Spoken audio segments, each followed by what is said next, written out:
Chapter 1. The 911 Call That Shattered Everything. If there was one thing Tristan Valentine had learned after 12 years as a paramedic, it was that nights never went according to plan.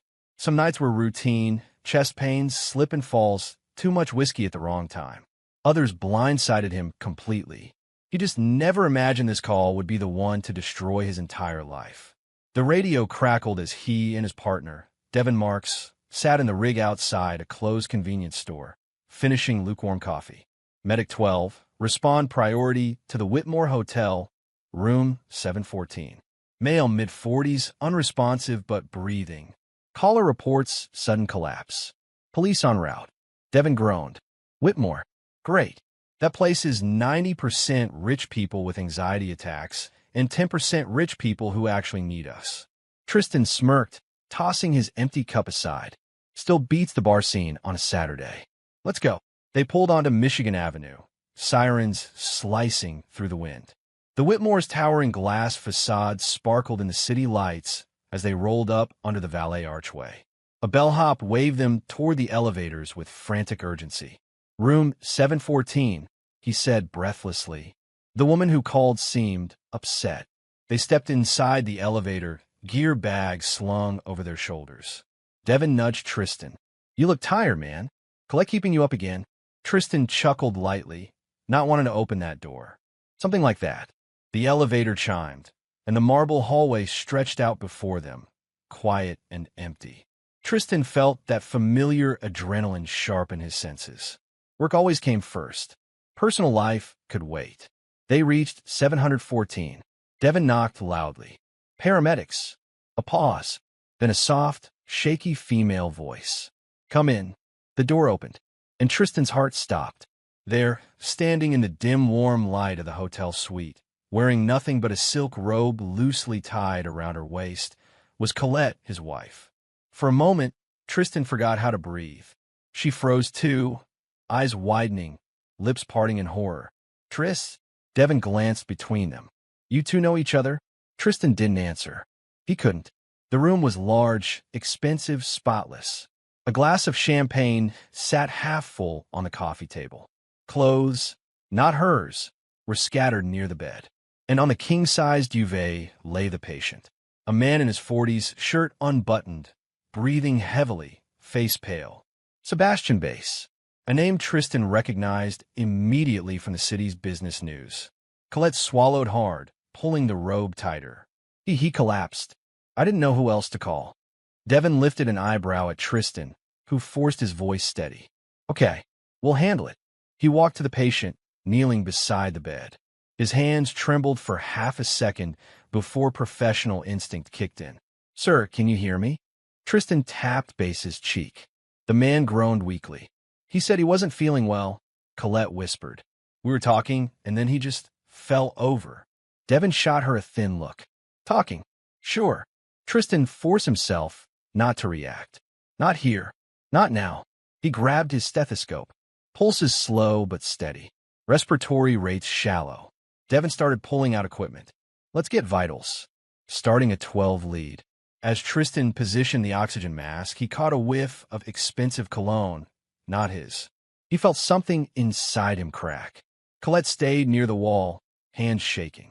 Tristan, I can expel. Save it. He cut her off quietly. We'll talk later.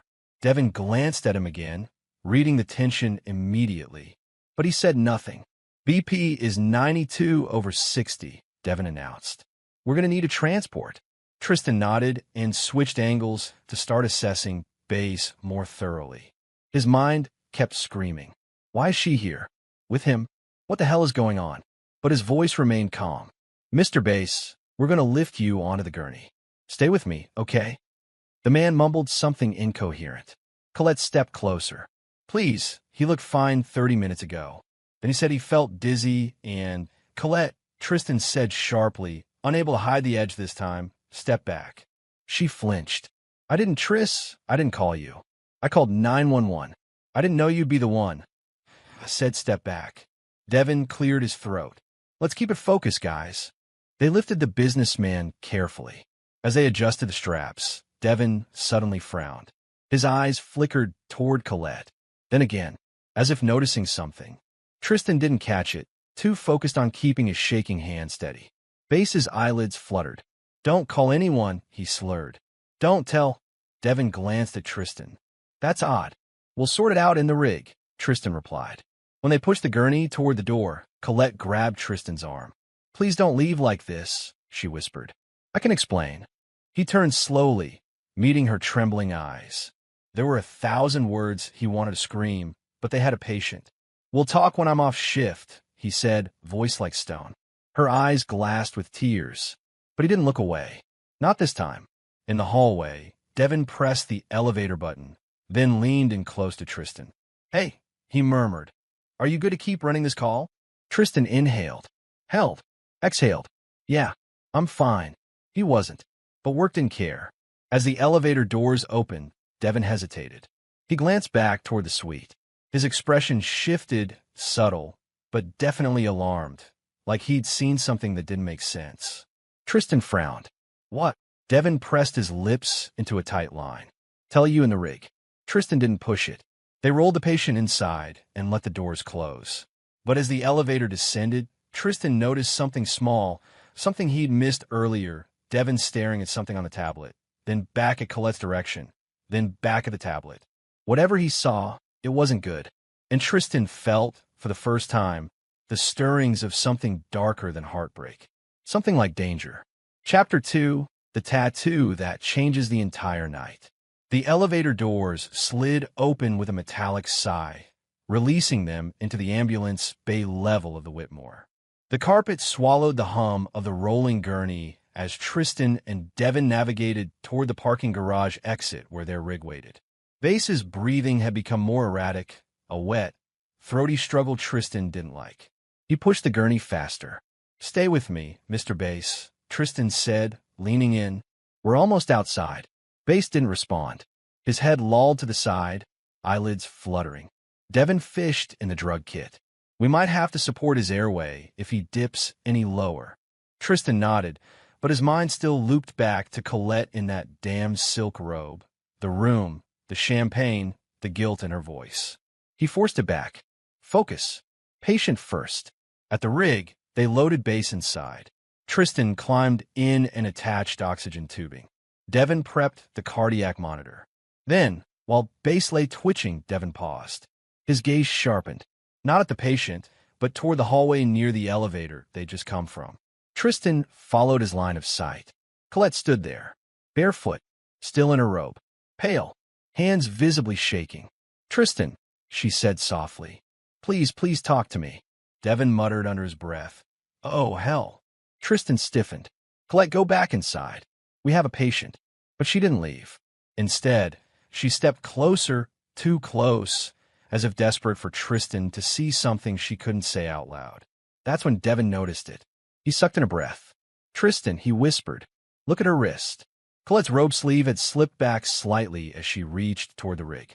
And there it was, inked on the inside of her wrist, a black, crown-shaped sigil wrapped in a thin ring of barbed vines. Devin grabbed Tristan's arm, fingers tightening with urgency. "Dude, that symbol, that's the Crown Syndicate mark." Tristan blinked. "What?" Devin's voice dropped to a harsh whisper. "I've seen that symbol twice on gang case briefs.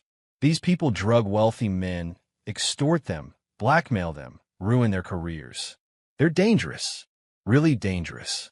Tristan felt something inside him tilt. "Devin, that's my wife. That tattoo wasn't there before?" Devin asked carefully. "No, never." Colette realized they were staring at her wrist. She quickly yanked down her sleeve. "That's nothing," she stammered. "It's just a symbol. It's not what you think." But her voice cracked in a way that sounded like fear, not guilt.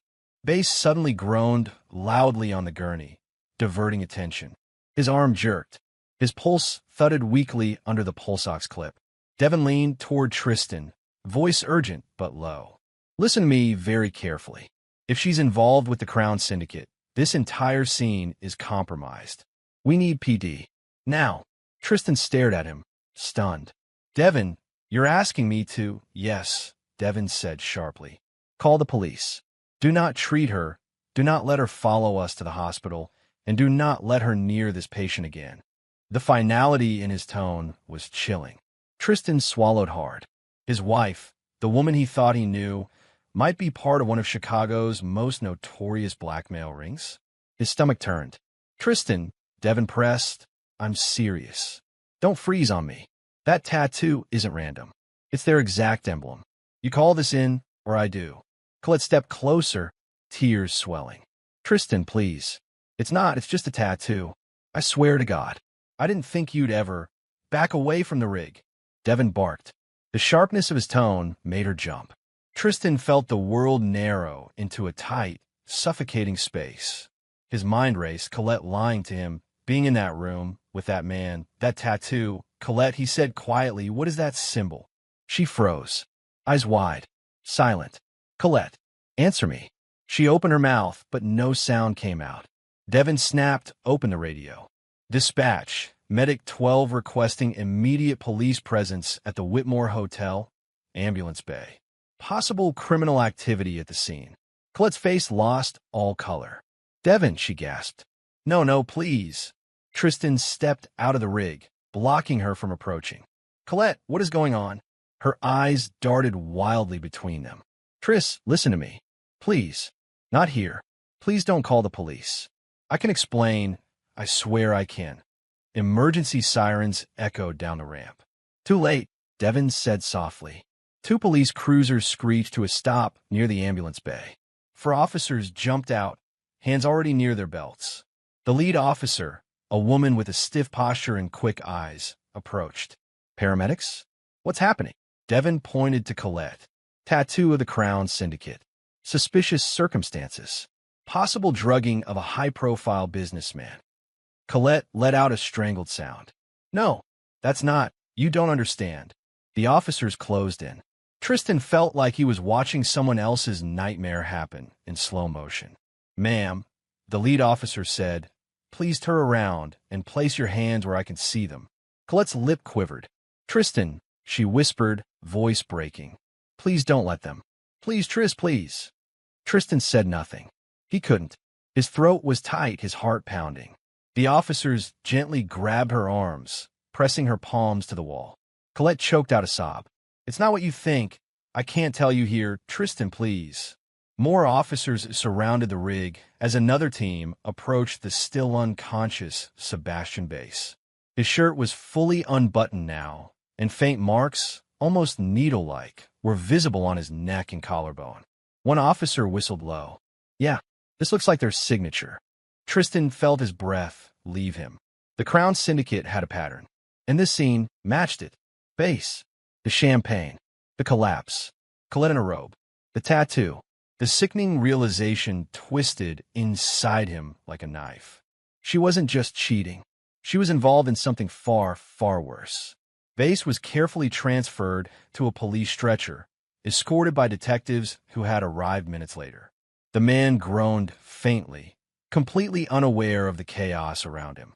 2 officers cuffed Colette, guiding her toward a patrol car. She turned desperately toward Tristan. Tris, please. You have to trust me. I didn't want you to find out like this, please. He couldn't look at her. He just watched as the door closed, muffling her cries, sealing away the woman he thought he knew. Devin placed a hand on Tristan's shoulder. Hey, I'm sorry, man. I really am. Tristan didn't respond. He stood frozen, staring at the patrol car as it pulled away, taking his wife, his marriage, and every truth he thought he understood with it. The night had changed, and everything he knew was about to unravel. Chapter 3: Interrogation and the First Horrifying Truths. The fluorescent lights of the police station buzzed faintly, a sound Tristan never noticed in his life until tonight. Now it grated against his skull like a drill. The entire building smelled of old paper, burnt coffee, and cold metal. Officers moved around him in a blur, their voices indistinct through the pounding of his pulse. A young desk sergeant gestured toward an empty hallway. Mr. Valentine, the detectives will speak with you now. Follow me. Tristan nodded stiffly, hands still trembling from the ambulance bay chaos. Colette's screams outside the patrol car door echoed in his head. He tried to push the memory away, but it clung to him like smoke. The sergeant opened a door to interview room 4, small, windowless, claustrophobic. A metal table stood at the center, flanked by 2 chairs. A camera blinked red in the corner. "Wait here." The door clicked shut. Tristan rubbed his hands over his face. He felt sick, devastated, angry, lost, all at once. A few minutes later, the door opened again. 2 detectives walked in. "Mr. Valentine," the woman said, extending a hand. "Detective Angela Mesa. This is my partner, Detective Raul Morales." Morales nodded. "We know this is a hell of a night for you. We appreciate you talking to us." Tristan shook their hands mechanically. "I just want to know what's going on. Nobody's told me anything except that she's involved with something called the Crown Syndicate." Mesa exchanged a look with her partner. She pulled out a thick file and set it on the table with a dull thud. "Take a seat, Tristan. This is not going to be easy." He sat. Morales closed the blinds over the tiny window on the door. "Before we start, do you want water?" "No," Tristan said, voice tight. "I want the truth." Mesa exhaled. "Then here it is." She opened the file. The first photo made Tristan's lungs freeze. It was Colette, his Colette, smiling seductively at a rooftop bar, sitting close to a man Tristan didn't recognize. Her hand rested on his thigh. The man's wedding ring was clearly visible. Mesa slid another photo forward. Colette again. Different man. Different luxury hotel. Same smile. Tristan swallowed hard. What is this?" Morales leaned forward. "Mr. Valentine, your wife has been an active member of the Crown Syndicate for approximately 3 years. They target high-net-worth men, CEOs, surgeons, politicians, investors. They lure them into compromising situations. Drugs, photographs, recordings, then extortion." Tristan stared at the photos, numb. "That can't be right." Colette works as a marketing consultant. She's barely home because of her clients and events, but she would never. Mesa tapped the photo. Those were her client events. The words hit him like a punch. Morales pulled out a tablet, tapping it open. "We're going to show you some of what we have. We need you to understand the severity." The screen lit with a video thumbnail. Tristan's stomach flipped. "Just tell me." His voice cracked. "I don't want to see." "You need to," Mesa said gently. She pressed play. The footage blurred to life. Grainy security cam images of a hotel hallway. Colette entering a penthouse suite with a tall, nervous man. They looked intimate. Familiar. Tristan's heart sank. Mesa paused the video. "This is one of more than 20 recorded entries." Tristan's chest felt tight, like he'd swallowed a stone. "So she cheated?" Morales shook his head slowly. "Cheating is the least of the charges she's facing." Mesa turned another page in the file. This one contained banking records, pages and pages of them. "Over $2 million, she said quietly. "Deposited in small amounts, through crypto wallets, fake accounts, and shell companies. Almost all tied to extortion payments." Tristan stared at the numbers, trying to make them make sense. 2 million. 3 years. The late nights. The expensive dresses she insisted were discounted samples. The business trips that always seemed one day longer than planned. He felt like vomiting. Morales continued gently. "We know this is devastating. But there's more." Mesa slid forward a stack of statements, typed formal reports. "These are victim testimonies." Tristan's eyes darted down the page. "I lost my job. My wife filed for divorce when the blackmail photos were sent. They told me if I went to the police, they'd destroy my reputation. I paid because I was afraid for my family." He felt physically ill. Mesa's tone softened. "Tristan, we're telling you this because you're not under investigation. You're a victim too." Tristan laughed, a hollow, broken sound. "Victim? I lived with her, slept next to her, shared a life. How could I not see any of this?" Morales rested his forearms on the table. "These people are trained manipulators. They pick partners who won't suspect a thing, who offer them stability, normalcy, and a cover." Tristan froze. "A cover?" Mesa nodded sympathetically. "Yes. Having a stable marriage, a respectable husband, it made her appear trustworthy to victims. It made her bait more effective." He felt the breath leave his lungs. "So my marriage was a prop?" "A strategic prop," Morales said softly. "One she used very effectively." Tristan shook his head. No, there were real moments. There were good nights, laughter, plans. She loved me. Mesa's gaze was apologetic. We have recordings, Tristan. Hours of internal syndicate chats. She spoke often about needing her marriage front to stay intact because it made her look credible. He stared at her. Marriage front. Mesa nodded. Morales slid over printed text messages. Colette's name at the top. Tristan's heart pounded as he read the words typed by his wife. He's harmless. He thinks I travel for clients. He suspects nothing. As long as I keep up appearances, we're safe. Tristan felt something inside him shatter. Not break. Shatter. Mesa spoke gently. We're telling you because you deserve the truth. You didn't do anything wrong. She hid a double life so carefully that even our surveillance took months to unmask it. Tristan pressed his hands to his forehead. Why didn't she just leave? Why stay married if she... Because you protected her, Morales said simply. Not knowingly, but you gave her a foundation. A respectable household. A reason for victims to trust her story. Tristan sat back, dizzy. His life wasn't just breaking apart. It had already been broken. He just never saw it. He whispered, Where is she now? Mesa folded her hands. In holding, awaiting federal transfer. She hasn't asked for a lawyer yet. Tristan closed his eyes, trying to steady his breathing. Everything he knew, every memory, every promise, every soft moment felt poisoned. Morales lowered his voice. There's more we need to discuss. And a question we need to ask you. Tristan lifted his head. What question? Mesa leaned forward, her expression grave. We want your help. With her. With the Crown Syndicate. Tristan stared at them, stunned. His nightmare was only beginning. Chapter 4. Tristan's Reluctant Decision. Tristan Valentine sat alone in the gray interview room, elbows on the metal table, palms pressed over his eyes as if trying to push back the pounding behind them. The fluorescent light above him hummed in a steady, grating rhythm that felt too calm for what he had just learned. His wife, the woman he had loved, trusted, built a life around, was a criminal asset to one of the most dangerous syndicates in Chicago. 3 years. 3 years of lies. Of kisses goodnight. Of promises. All of it poisoned. The door creaked open. Detective Morales stepped inside first, her expression tight, controlled. Behind her followed Detective Mesa and 2 federal agents in dark suits, the kind that radiated authority without speaking. Valentine, Morales said gently, pulling out the chair across from him. We know this is heavy, but we need to go over the proposal carefully. Tristan lifted his head slowly. His eyes were red but steady. Proposal?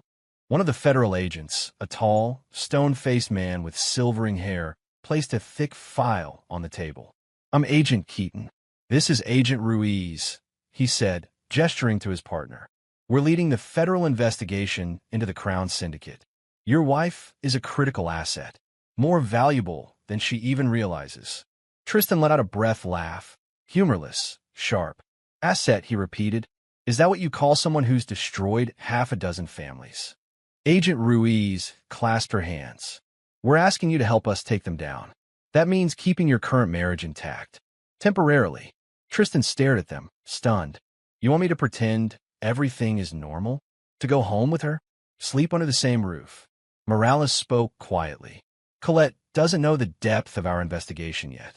She thinks Base was the target tonight, not her. She's scared, but she doesn't know she's exposed. If she suspects the truth, she'll run.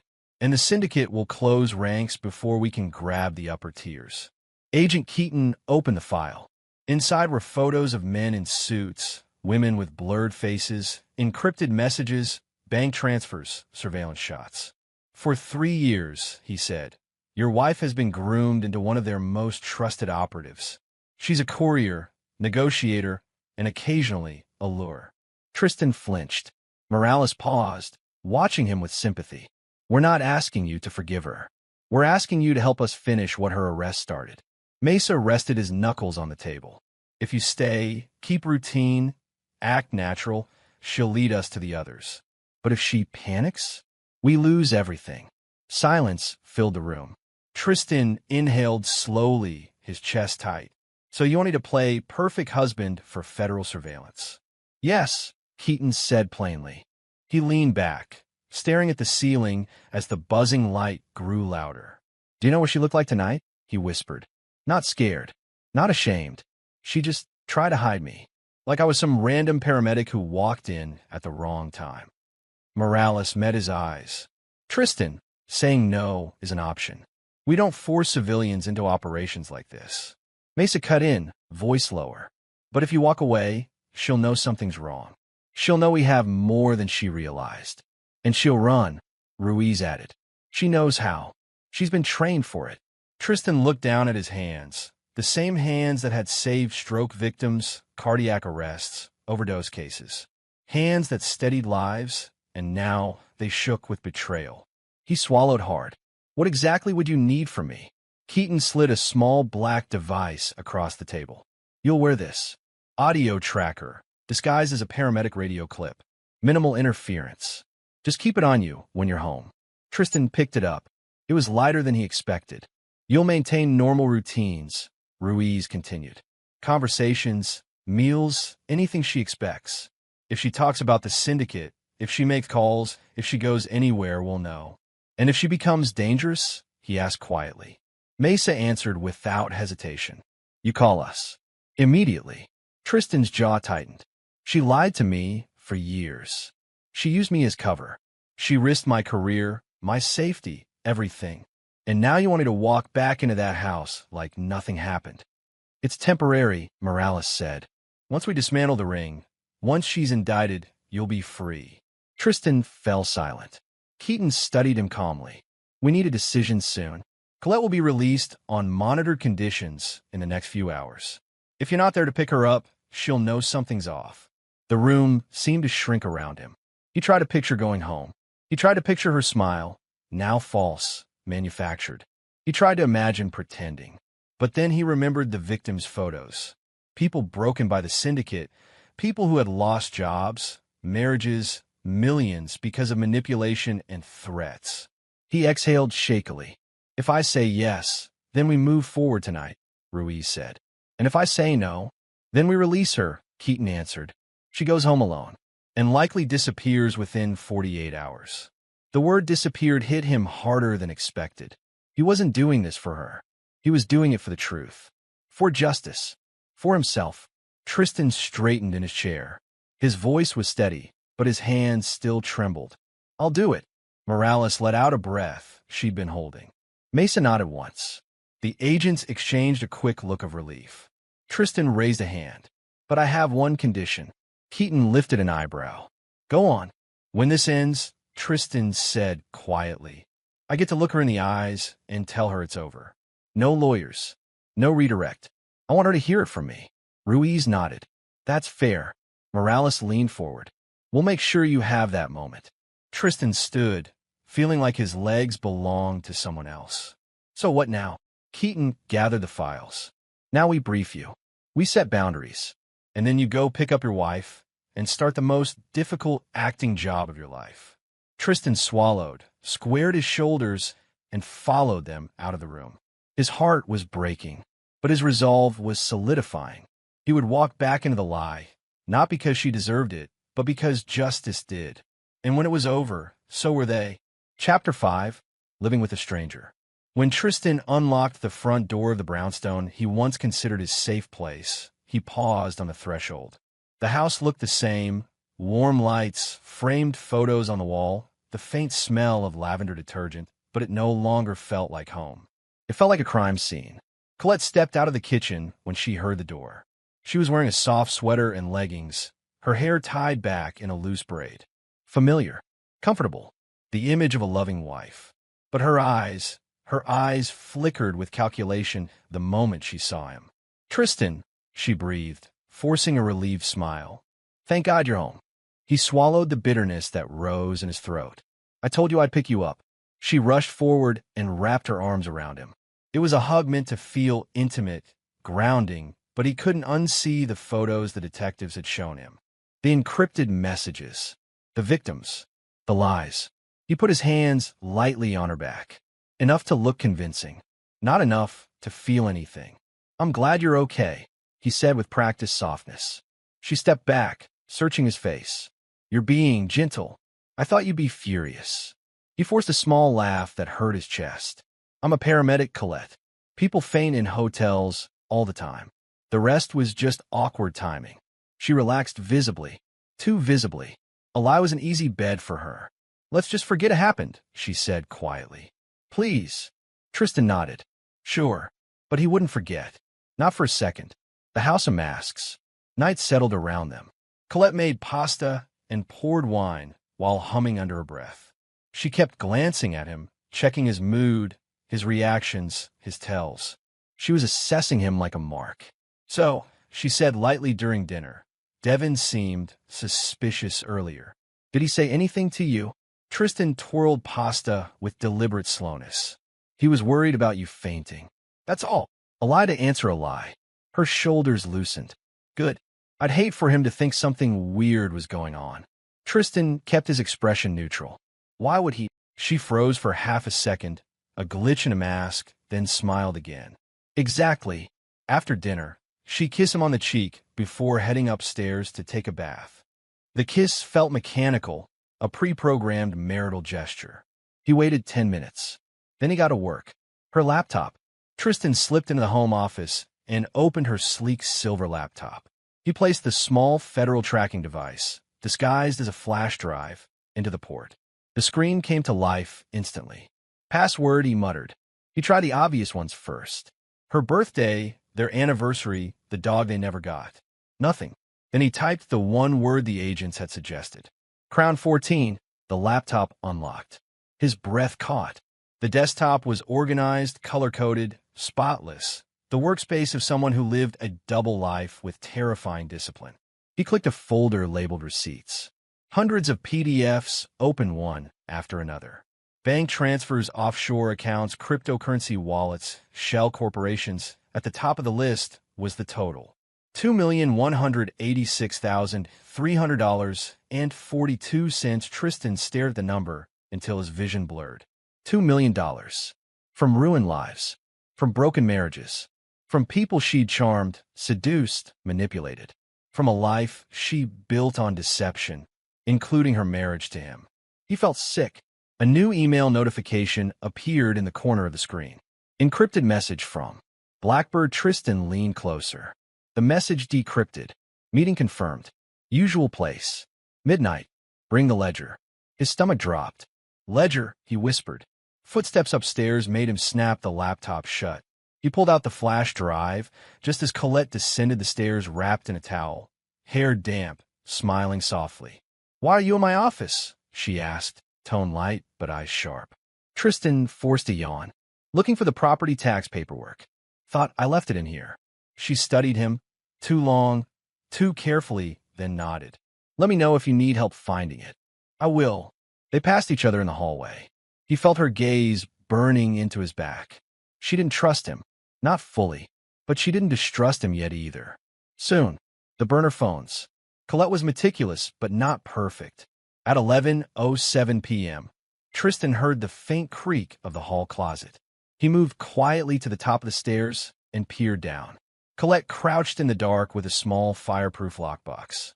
From inside, she pulled out 3 burner phones, black, unmarked, taped with numbers. She powered one on and whispered into it. "Yes, I'll leave in 20 minutes. No, he's asleep. Yes, I have the ledger." A chill ran through Tristan's spine. She wasn't just a participant. She was central.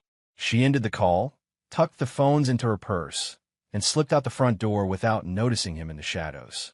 The moment it clicked shut, Tristan tapped the communicator on his belt. "She's leaving. Midnight meeting confirmed. She has something called a ledger. Copy that." Agent Ruiz answered through the tiny speaker. "We're tracking her. Stay put. Stay put." With the house full of her secrets. With the ghosts of every lie she'd told. He moved through their bedroom, the kitchen, the living room, seeing everything with new eyes, as a stage she crafted to sell a perfect life. The wedding photo on the mantel made him pause. Her fake smile. His real one. He touched the frame, then put it face down. A crumbling marriage. Colette returned at 1:42 a.m. Her footsteps were careful, controlled. She eased into bed beside him and exhaled softly. Long bath. He murmured sleepily, pretending to wake. She said. I needed to clear my head. He pretended to accept that. She rolled onto her side. I love you, Tristan. It was reflexive, automatic. But tonight, he finally heard the hollow space beneath the words. I love you too, he said, because the investigation required it. She smiled in the dark. He stared at the ceiling, eyes wide open. The woman sleeping inches away from him wasn't his wife. Not the one he thought he married. This was someone else entirely, a woman crafted by a criminal empire, molded into a weapon, paid millions to ruin lives. And she had used their marriage as camouflage, as a shield, as a lie. Tristan closed his eyes, the weight of it all crushing down on him. He was living with a stranger. And tomorrow, he would wake up beside her again. Chapter 6, The New Target. Tristan knew something was brewing the moment he woke up. Colette was already downstairs. Not unusual, but the atmosphere was wrong, too still, too deliberate. He heard faint typing, the rustle of papers, her low voice humming with concentration. He sat on the edge of the bed, wiping a hand down his face. The clock read 6:14 a.m. Whatever she was planning, it wasn't small. He descended the stairs slowly, pretending casual morning sluggishness. Colette sat at the breakfast table with her laptop open, 3 burner phones lined neatly beside it, a mug of chamomile, tea steaming within reach. She looked up at him with a practiced smile. Good morning, she said brightly. He kissed her cheek, forcing a calm he didn't feel. You're up early.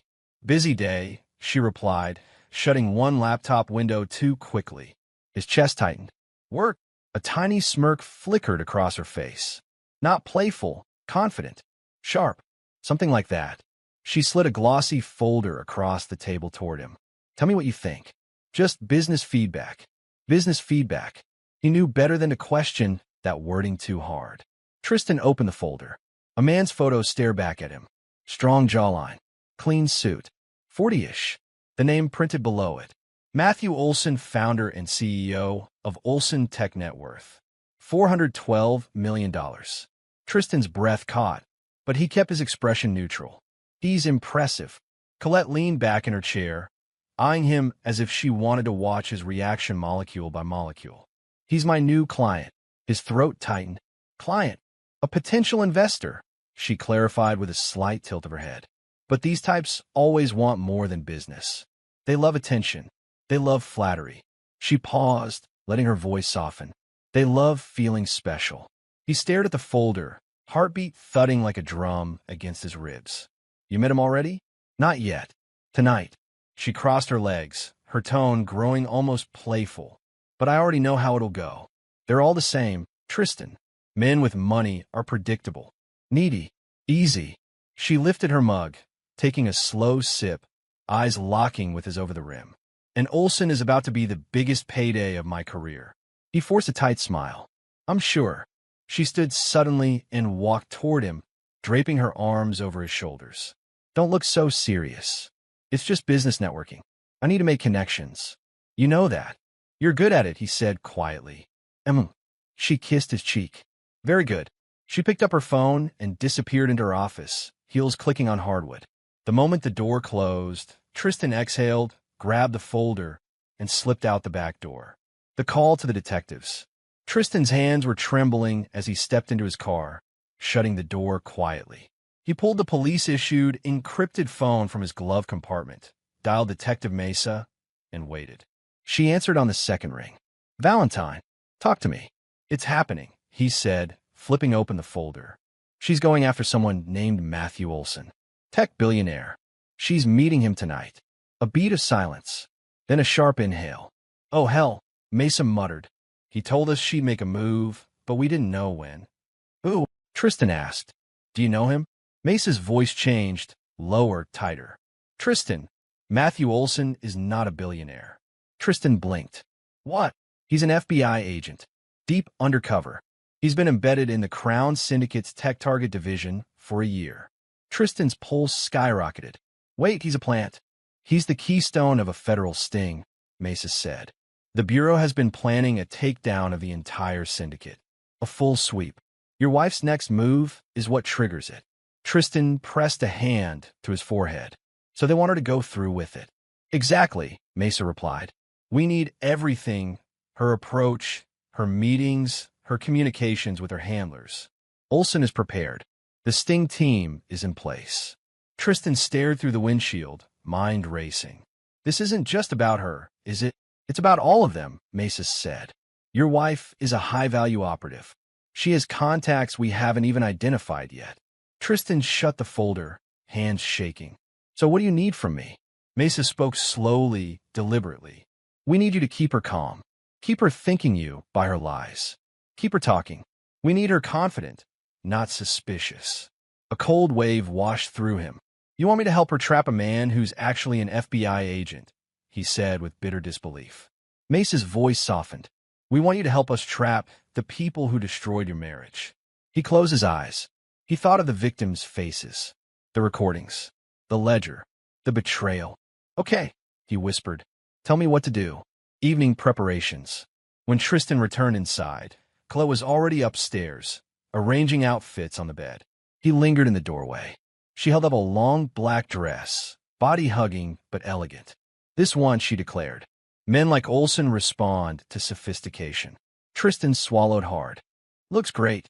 She smirked. You're terrible at fake enthusiasm. I'm trying, he said. Colette walked over and fixed his collar. Relax. I told you this is business. She moved past him, selecting heels, perfume, jewelry with the smooth efficiency of someone preparing for a performance. You'll be out late? He asked. She nodded. Dinner first. Drinks after. If he bites, the real conversation starts. The real conversation? She gave him a knowing smile. Where I make him trust me. His stomach twisted. The final check-in. Later, as she applied makeup in the mirror, Tristan leaned against the doorway, arms crossed. What's he like? He asked casually. Powerful, she said immediately. I've studied him all week. He values intelligence, subtlety, confidence, and above all, vulnerability. Vulnerability? Tristan echoed. She set down a brush and met his eyes in the mirror. Every man has a weakness. I just have to find his. He nodded slowly. Good luck. Thanks, baby. She winked. I always get what I want. She leaves, and the trap begins. At 8:12 p.m., she descended the stairs in the black dress, heels clicking, perfume drifting behind her. Don't wait up, she said lightly, kissing his cheek. He forced a smile. Be safe. She laughed, light, careless, practiced. Always. The door closed. Tristan immediately lifted the encrypted phone. She's on the move, he said. Black dress. Silver clutch. She thinks she's about to trap him. Mesa's voice came through steady. Copy that.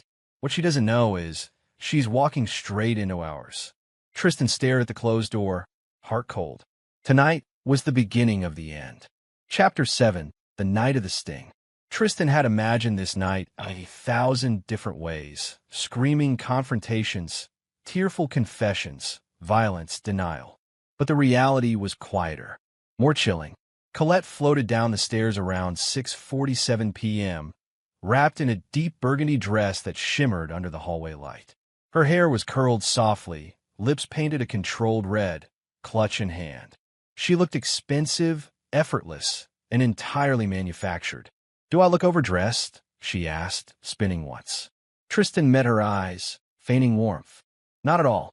It's a charity gala, she continued breezily. A client invited me. Connections. Networking. Boring rich people things. She said it with the ease of a seasoned liar. Tristan forced a chuckle. Well, try to have fun. She stepped closer, straightening his collar. You'll be working late, right? Yeah. Devin asked me to cover a double. He's got family stuff. Her eyes searched his. You sure you're okay with me going alone? Of course, he said, steady. I trust you. A lie to answer a lie. She kissed him lightly. Text me if you need anything. Same.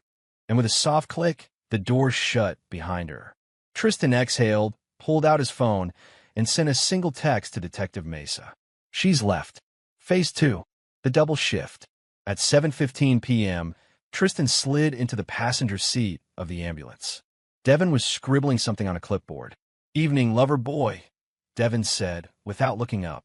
He paused, then smirked. I'm assuming she lied again. Yep, Tristan said, buckling in. Charity event. Devin scoffed. Charity for criminals, maybe. Tristan rubbed his eyes. You ready for tonight? Devin nodded, his expression shifting from sarcastic to steel cold. FBI already set up at the Whitmore penthouse. Cameras everywhere. Mics hidden in vents in the bar, even in the damn lamp sockets. Tristan stared at the windshield. And Colette. Walking into a nest she thinks she owns, Devin said. But tonight, she's prey. The ambulance rumbled as they headed out for their shift. Call after call filled their schedule. Minor injuries, a drunk man who refused treatment, then a kid with a sprained ankle. Each one was a puzzle piece of the alibi the detectives needed. Tristan was exactly where he should be, on duty, with witness logs proving it. But his mind was somewhere else entirely. Every few minutes, his phone buzzed with encrypted updates from Mesa. 8:14 p.m., she's in the elevator. 8:16 p.m., entering penthouse hallway. 8:17 p.m., Olsen is already inside. Camera confirms. 8:20 p.m., she's smiling. Confident. Devin glanced over during a moment of quiet between calls. You okay? Tristan clenched his jaw. Ask me in an hour. The penthouse setup. Agent Matthew Olsen stood in the penthouse suite, adjusting his tie. His demeanor was relaxed, but his eyes were razor-sharp. He wasn't a victim tonight. He was bait with a badge. Agents in black suits moved silently around him. Audio working? Olsen asked. Mesa nodded. Crystal clear. She won't know a thing. Another agent tapped a screen. Every camera is live. As soon as she attempts administration of the sedative, we lock in probable cause. Olsen checked his watch. She should be here any minute. As if on cue, there was a gentle knock on the penthouse door. The room froze. Showtime, Olsen murmured. Colette's performance. The elevator chimed, and Colette stepped out like she owned the entire hotel. Her heels clicked softly along the marble hallway as she approached the penthouse. She tapped gently, the picture of charm. Olsen opened the door with an easy smile. Ms. Valentine, right on time. Colette's laugh was warm, rehearsed. I never keep a valuable man waiting. She stepped inside, scanning the room with subtle glances masked as admiration. This is beautiful. Please. Olsen gestured to the couch. Why? That would be lovely. She sat gracefully, placing her clutch on the table. Inside, agents knew, was a vial of liquid sedative and an injector disguised as a pen. Olsen poured 2 glasses and handed her one. To new opportunities, he said. She clinked her glass against his. And profitable partnerships. They drank. Cameras captured everything. The first 30 minutes were smooth conversation, tech, investments, philanthropy. Colette listened attentively, nodding, smiling, leaning in at the perfect angles. Then she touched his knee lightly. So, Matthew, I want to talk about something discreet. Olsen feigned intrigue. I'm listening. She opened her clutch. Tristan's breath would have caught if he were there. Colette slid out the sleek silver pen. This helps my clients relax. Makes business become easier. Olsen raised an eyebrow. Really? It's harmless, she purred. Just a little persuasion. She pressed the pen lightly against his wrist. The moment the tip depressed, alarms lit up on hidden monitors in the surveillance room. Admin attempt confirmed. An agent whispered. Mesa spoke into her mic, teams go. Before Colette could blink, the penthouse door exploded open. FBI, drop everything. Colette spun around, eyes widening as half a dozen agents stormed inside, guns drawn, voices booming. What is this? She screamed, stumbling back. Olsen stood calmly, holding up his badge. You're under arrest, Colette Valentine. No, this is a mistake. I don't Tristan will vouch for me. Mesa stepped forward. Your husband already did. Handcuffs locked around her wrists with a metallic snap. No, she shrieked. Tristan doesn't know anything. Mesa leaned in, voice cold. He knows everything. Colette froze. And for the first time, real fear flickered in her eyes. Behind her, more agents tackled 2 men who had been waiting in the stairwell, syndicate backup. Within 90 seconds, the entire operation was contained. The empire she'd served for 3 years collapsed in an instant. The arrest notification. Tristan and Devin sat in the ambulance, waiting outside a hospital after dropping off a patient. The radio buzzed softly in the background. Tristan's phone vibrated. He opened the encrypted message. 9:02 p.m. She's in custody. The sting is complete. Devin let out a long exhale. It's done. Tristan stared at the message, feeling nothing. No joy. No triumph. No satisfaction. Just exhaustion. What now? Devin asked quietly. Tristan leaned back, closing his eyes. Now, he finally breathed. Now I start getting my life back. He slipped the phone into his pocket as another ambulance call came over the radio. Duty called.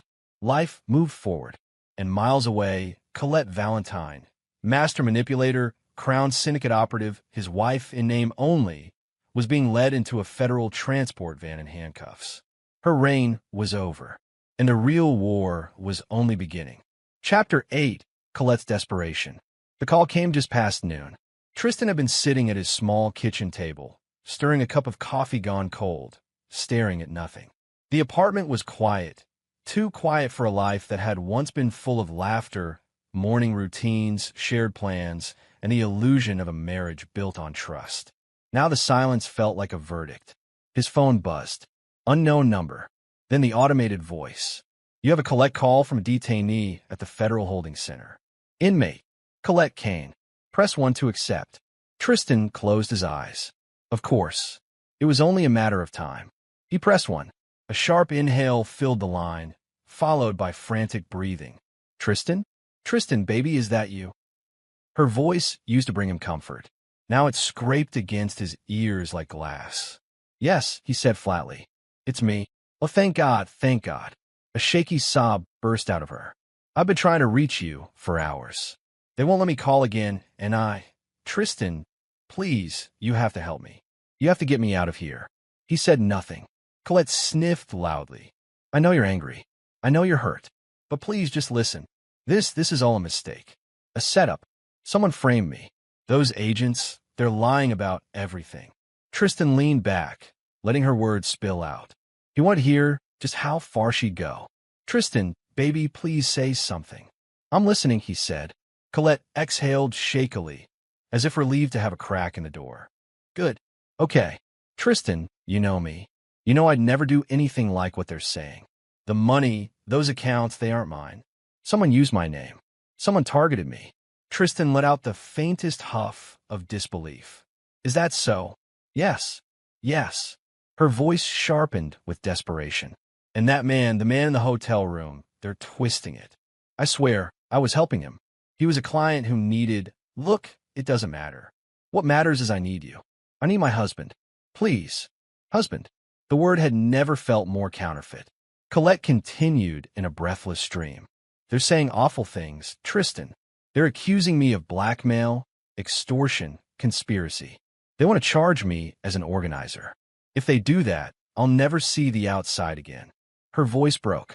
Please, please don't let them do this to me. Tristan tapped his thumb on the table. So you want my help? Yes, she cried. Of course I do. And what exactly, he asked. Do you want me to do? Give me a lawyer. A real lawyer. Someone expensive. Use our savings. Just get me someone who can undo all of this. And talk to the detectives. Tell them I'm innocent. Tell them I was with you that night. A small laugh escaped him, quiet, humorless. You want me to lie for you. I want you to love me, she snapped, then quickly softened her tone. Tristan, please. I'm scared. I'm so scared. These women in here, they're criminals. Actual criminals. I don't belong here. A beat of silence followed. Colette whispered, you know I don't deserve this. Tristan let the pause stretch, savoring the moment. Actually, he said, I think you do. The connection crackled. What? You heard me. Her breathing stalled. Tristan, what are you talking about?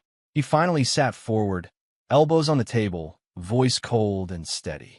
I know everything, Colette. The Crown Syndicate. The blackmail. The money. The victims. The fake identities. The burner phones. All of it. The line went dead quiet. I know, he repeated. For months. Colette took a long, trembling breath. When she spoke again, the softness was gone. How? Because I helped them, Tristan said. The detectives. The FBI. All of them. Her inhale was sharp, like a gasp stabbed through her chest. You're lying. I'm not. You're lying. Her voice rose, shrill and panicked. You couldn't. Why would you, Tristan? Why would you do that to me? Because you turned our marriage into a cover for felony crimes, he said calmly. Because you used me, manipulated me, lied to me for years. Because you destroyed everything we had. That's not true, she screamed. You don't know anything about what I've done or why. I know enough, Tristan cut in. I know you made over $2 million from blackmailing innocent people. I know you threatened families. I know you pushed victims to the edge. I know you drugged, recorded, extorted. Shut up, she hissed. You don't get to judge me. Don't I? No. Her anger erupted, sharp and venomous. You self-righteous little paramedic. Always pretending to be the good man. Always thinking you're some moral compass for the world. You think you're better than me? You think you're stronger than me? You're nothing but a useful idiot. That's what you were from the start. Tristan's jaw tightened, but strangely, he felt nothing. No pain, no shock, just confirmation. Colette wasn't breaking. She was revealing. And now look at you, she continued, voice lowering to a cold, seething whisper, betraying your own wife. Handing me over like garbage. You always were weak, pathetic, easy to control. Tristan let her words settle. Then he said quietly, if I was so easy to control, why are you the one in handcuffs? The silence that followed was poisonous. Colette's voice, when it returned, was icy. You think this is over? For you? Tristan replied. Yes. No, she said darkly. No, Tristan. You don't get to decide when this ends. That's where you're wrong. You ruined me, she spat. You ruined yourself. Another beat of static. Then, almost in a whisper, Colette asked, do you feel proud of yourself? No, Tristan said. I feel free. A loud clang echoed on her end. Perhaps she had slammed the handset against the wall or the booth. He heard muffled yelling, a guard's voice, Colette shouting something he couldn't make out. Then suddenly, click, the call terminated. Tristan stared at his phone. His hand wasn't shaking. His breath wasn't unsteady. For the first time in months, maybe years, he felt a sense of clarity wash over him. Colette was exactly who she had been hiding. And now, finally, he was free to stop pretending otherwise. He slowly stood, pushed his untouched coffee aside, and walked to the window. The city moved on, unaware of the war that had just ended. But Tristan knew. The worst was behind him. The truth was out, and justice had begun. Chapter 9, The Hearing. All eyes exposed. The courthouse smelled of polished wood, aged leather, and tension. Tristan sat in the second row, hands clasped tightly in his lap, trying to keep his breathing steady. His suit felt heavy, his tie suffocating.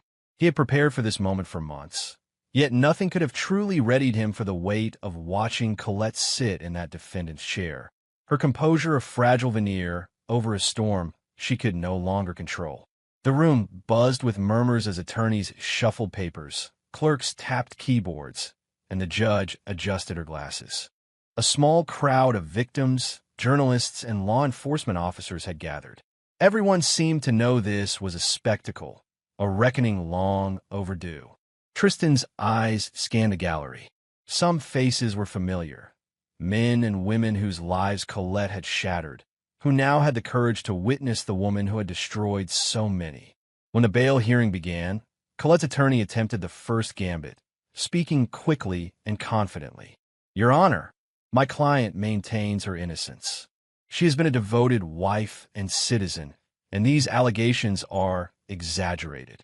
Bail is reasonable, and we request her release pending trial. Tristan didn't flinch. He had seen the evidence. He had touched it, cataloged it, and carried the memory of it for months. None of it was exaggerated. Detective Mesa rose to present the evidence. Her voice was firm, unwavering.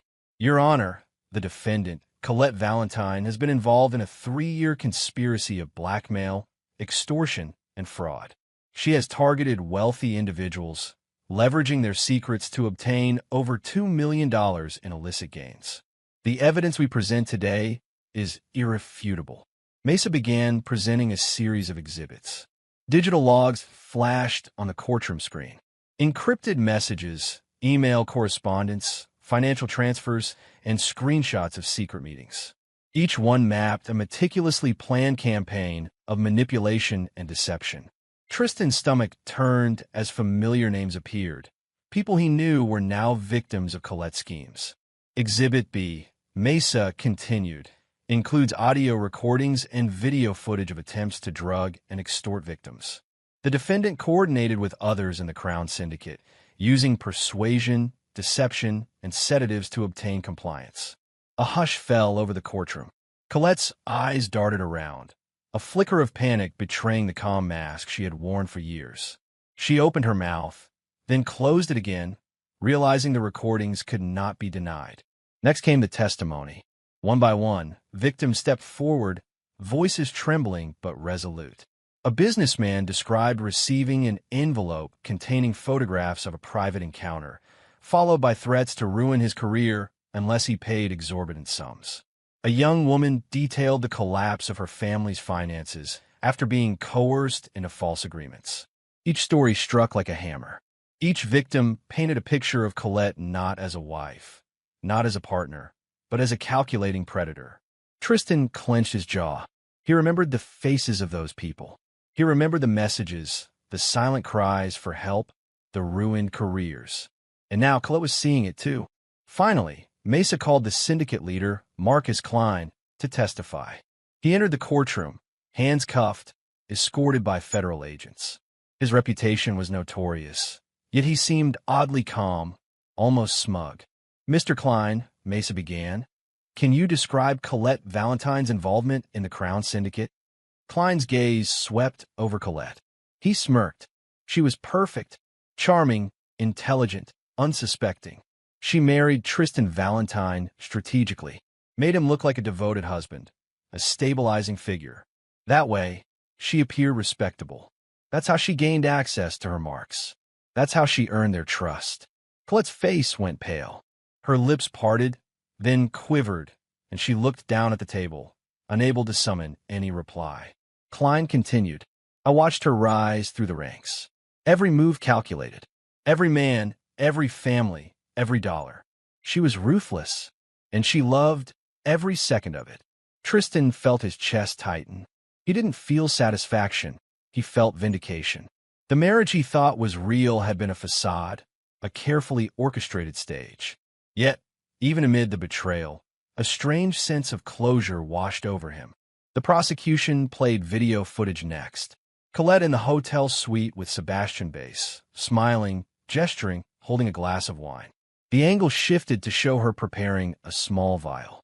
The room fell silent. She turned to glance at Tristan.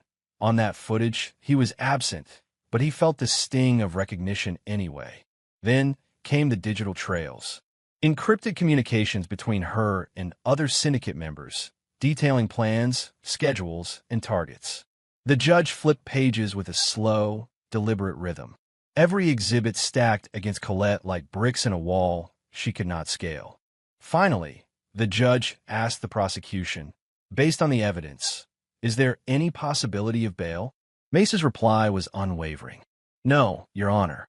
The defendant is a flight risk, given her resources, connections, and demonstrated capacity for deception. The risk to victims and witnesses is substantial. Bail should be denied." Colette's attorney attempted to protest, but the judge cut him off with a sharp glance. "The motion for bail is denied. The defendant will remain in custody." A quiet shock settled over the courtroom. Colette's hands trembled on the table. Her eyes darted to Tristan, pleading, searching, hoping for some miracle that would rewrite this night. But Tristan didn't look at her. Not once. Her composure collapsed. She began to cry, first quietly, then with anguished, panicked sobs. She pounded the table with her fists, muttering, No, this isn't fair. This isn't real. Tristan, you have to." Detectives and bailiffs moved to keep her restrained, but the damage had been done. The world she had controlled for so long had crumbled. Every lie, every manipulation, every carefully planned deception had been exposed. She had lost everything: freedom, reputation, money, and the husband she had attempted to use as a shield.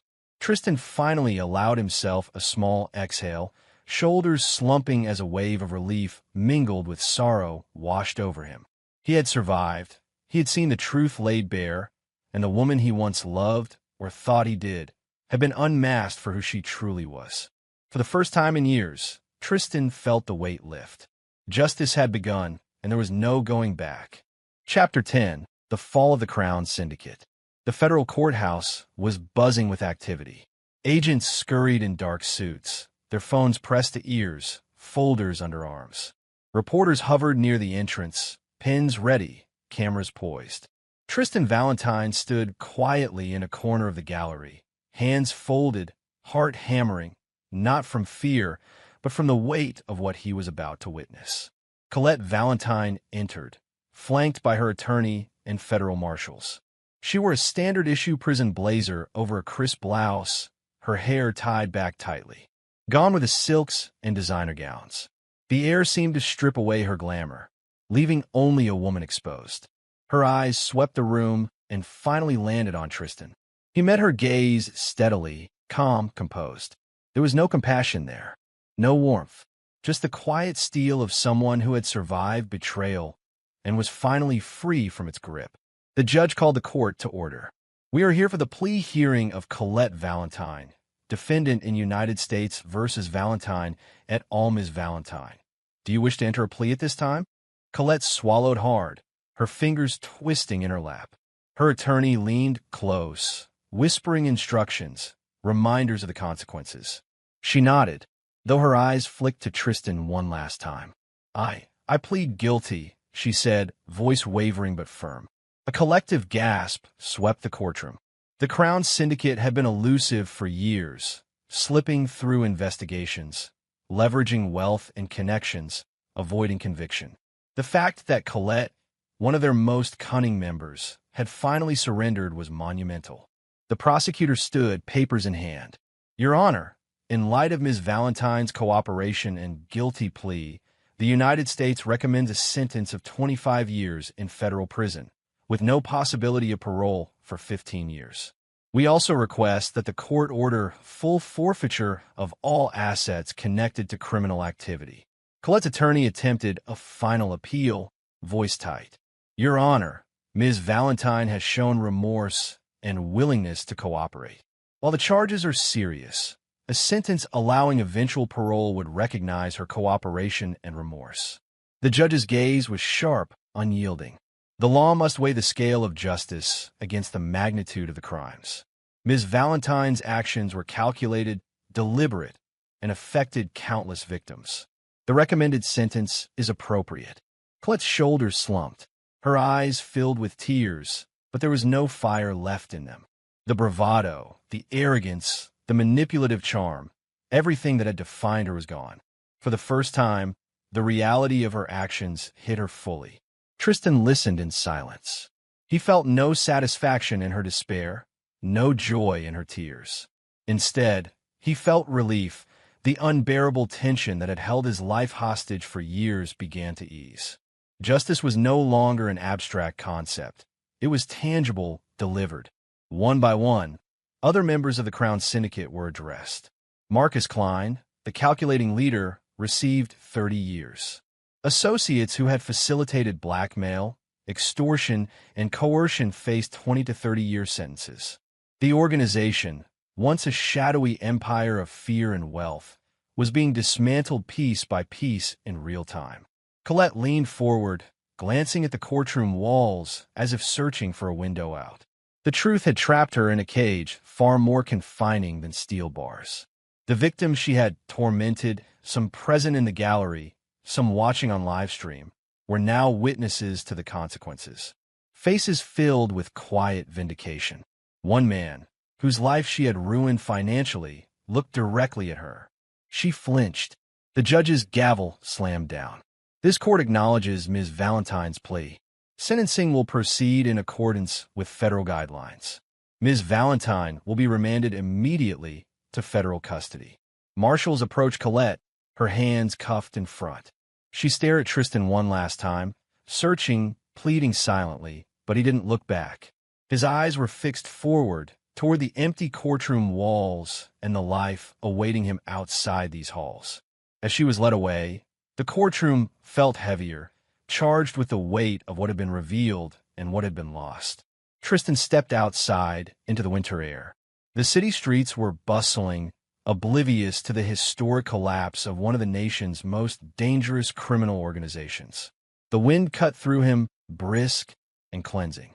He inhaled deeply, letting it fill his lungs, and allowed himself the smallest smile. Devin appeared beside him, clapping a firm hand on his shoulder. "It's done," he said quietly. "All of them. The syndicate finished." Tristan nodded, shoulders finally relaxing. "Yeah," he said. "It's done." They walked together down the courthouse steps, leaving the noise behind. The air smelled faintly of exhaust, coffee, and snow. Tristan felt a shift within himself, a sense of normalcy beginning to seep in. For months, he had lived in the shadows of lies and manipulation, but now the darkness was receding. In the following days, news outlets reported extensively on the fall of the Crown Syndicate. Headlines screamed, "Paramedic's wife among leaders of blackmail ring and Crown Syndicate collapses." Victims speak out. Victim accounts detailed financial ruin, emotional trauma, and the fear that had been orchestrated for years. Tristan didn't read the articles. He didn't need to. He had witnessed the aftermath in the courtroom. He had seen the faces of victims, the despair on Colette's, the satisfaction in knowing the truth had prevailed. That was enough. In the aftermath, the federal authorities liquidated syndicate accounts, recovered stolen funds, and secured ongoing protections for the victims. Every piece of the puzzle that Colette had manipulated for years was dismantled. The empire of deceit had crumbled into dust. Tristan returned to his life as a paramedic, but now with a sense of freedom he hadn't felt in years. He reclaimed the townhouse, resumed his shifts with Devin, and allowed himself to rebuild friendships and routines without the constant shadow of Colette's manipulation. Each day felt lighter, each call more purposeful. And though the memory of betrayal lingered like a scar, Tristan knew he had survived it, and that justice had survived, too. The Crown Syndicate was gone. Colette Valentine, once untouchable and cunning, was now confined to a life behind bars, her empire destroyed by her own ambition and greed. As he watched the sun set over the Chicago skyline that evening, Tristan allowed himself one thought, clear and unwavering. He was free. The lies were gone. The truth had prevailed. And now, the only life that mattered was the one he would live honestly, with no shadows, no manipulation, and no fear. Chapter 11, Picking Up the Pieces. 3 months had passed since the courtroom drama that had ended Colette Valentine's reign and dismantled the Crown Syndicate. The city had moved on, indifferent to the devastation she had left behind, but Tristan Valentine was in the process of reclaiming his own life, piece by piece. The wounds ran deep, emotional bruises that no courtroom victory could erase. But with every step, he felt the weight of betrayal lift ever so slightly. The morning sunlight streamed through the tall windows of his reclaimed townhouse, reflecting off the hardwood floors he had spent countless hours polishing before the marriage. Now, walking through the familiar space, he allowed himself a small, tentative smile. The silence was different this time, not oppressive, but comforting. No secrets whispered through the walls. No hidden threats lurked in the shadows. Just the quiet hum of his own life returning to him. Tristan poured a cup of coffee in the kitchen, inhaling the rich aroma, and let the warmth seep into his hands.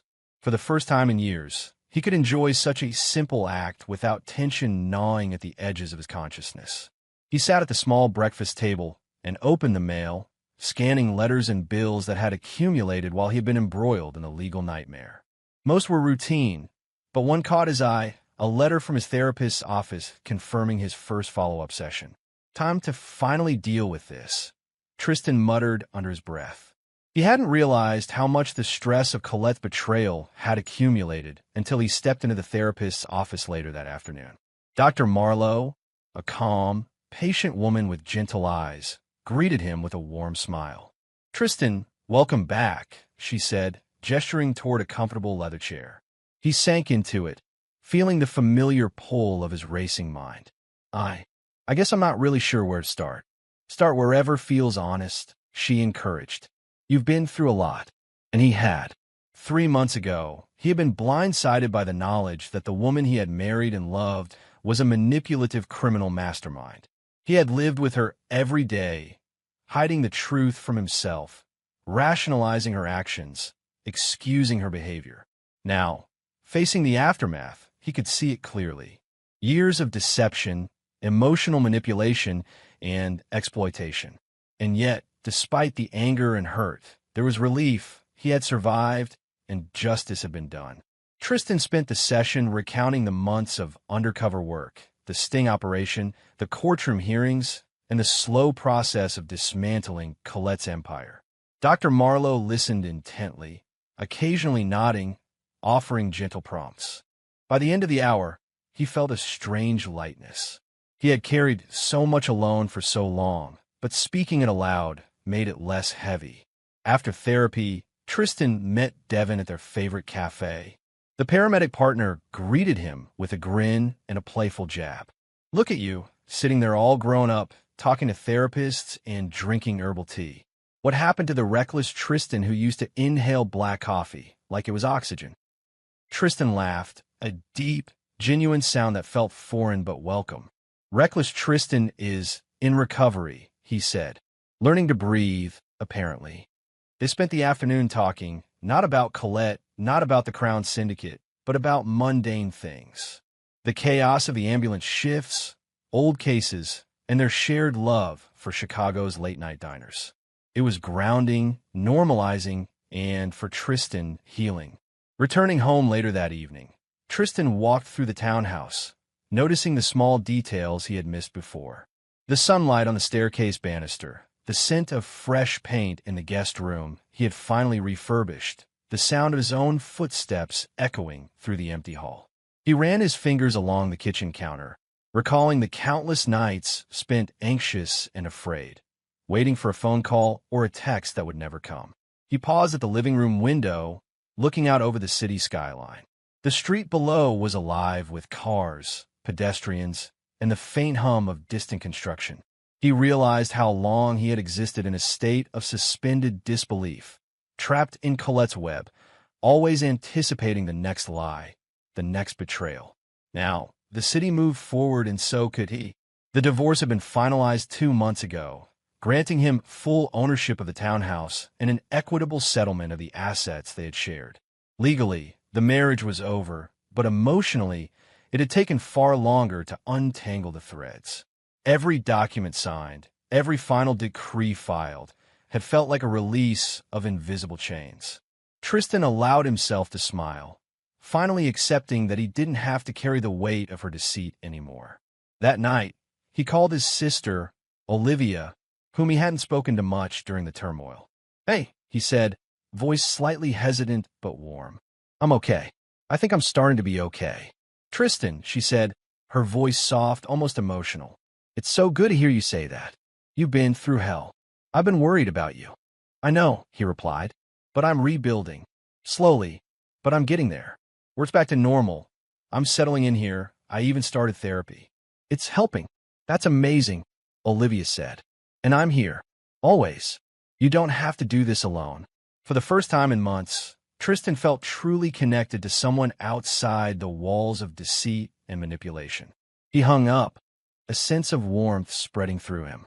The path ahead was still uncertain, but he could face it without fear, without mistrust, without lingering shadows. As he prepared for bed, Tristan took a final look around his room, the city lights casting long reflections across the hardwood floor. He thought of Colette, what she had lost, what she had done, and felt no bitterness, no desire for revenge. Justice had been served, and he had survived it. He slid under the covers, closed his eyes, and allowed himself to imagine the future. Quiet mornings, honest work, friends who genuinely cared, and a life rebuilt from the ruins she had left behind. For the first time in years, he felt lighter, unburdened, free. The road ahead would not be without its challenges. Emotional scars do not fade overnight. But Tristan Valentine had endured deceit, danger, and heartbreak, and he had emerged stronger, wiser, and ready to embrace a life of truth and integrity. For the first time in a long time, Tristan smiled in the dark, feeling the weight of betrayal lift from his shoulders. The past was behind him. The Crown Syndicate was gone. Colette Valentine was gone from his life. And Tristan finally was free. Chapter 12, Freedom and Closure. The morning sun poured through the floor-to-ceiling windows of Tristan Valentine's townhouse, bathing the living room in a soft golden light. For the first time in years, the space felt like his, not shared, not tainted by deception, but wholly undeniably his. He walked slowly across the polished hardwood floors, fingertips brushing against the smooth surface of the coffee table, tracing the edges of the furniture he had meticulously arranged after reclaiming the house in the divorce. Everything was quiet.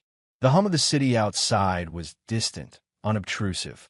It was a calmness he had not known since before Colette had pulled him into her world of manipulation and crime. Tristan paused by the window, leaning against the frame, and allowed himself to take in the sight. The skyline stretched across the horizon, the sun reflecting off the glass towers like a promise. The city was alive, bustling, moving forward as it had always done. And now so could he. He exhaled slowly, a weight lifting from his shoulders, though he had felt lighter in stages over the past few months.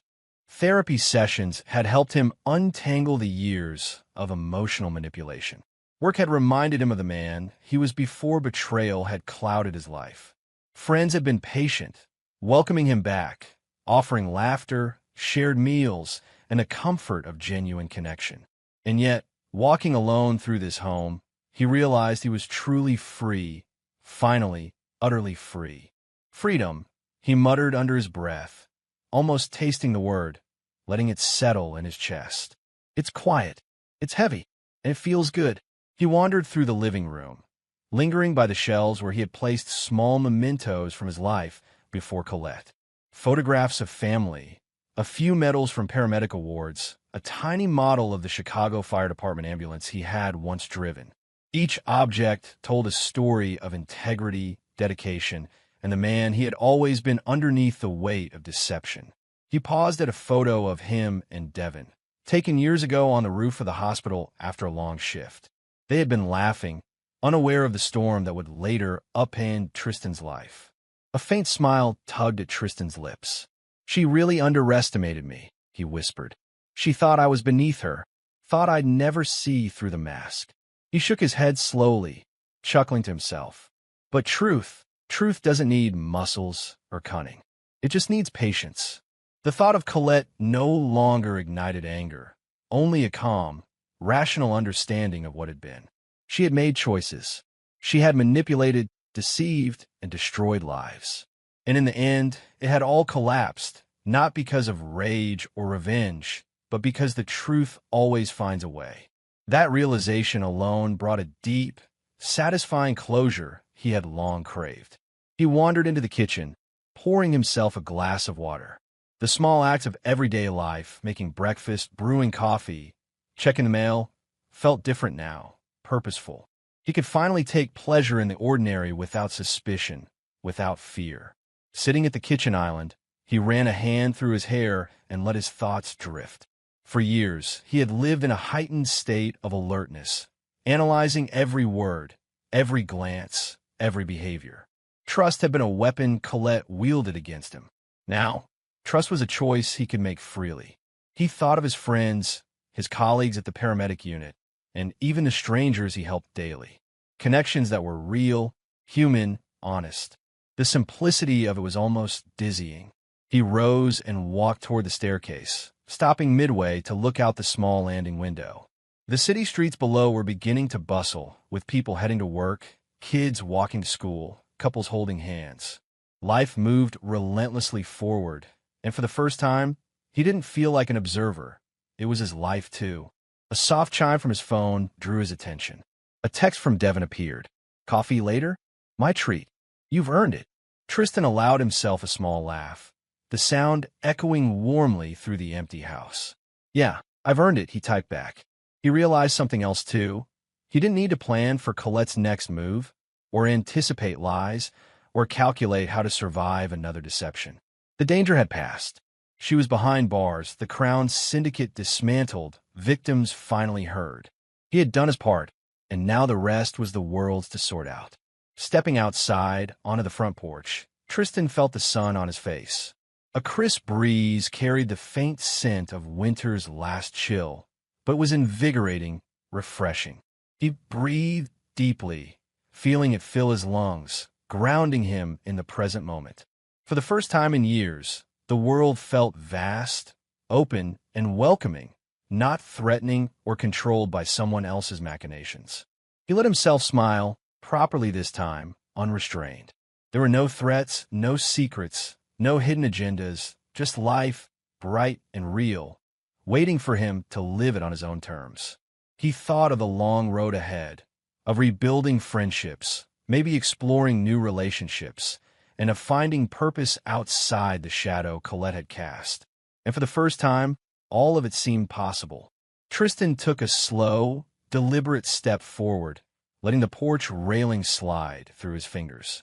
He looked at the street, the city, the sunlight reflecting off every window and puddle. This is mine now, he thought. All of it. My life. My freedom. He knew that some scars would remain, memories of betrayal, the sting of manipulation, and the weight of knowing how cleverly she had deceived him, but they would no longer define him. He had survived. He had endured. And, most importantly, he had reclaimed himself.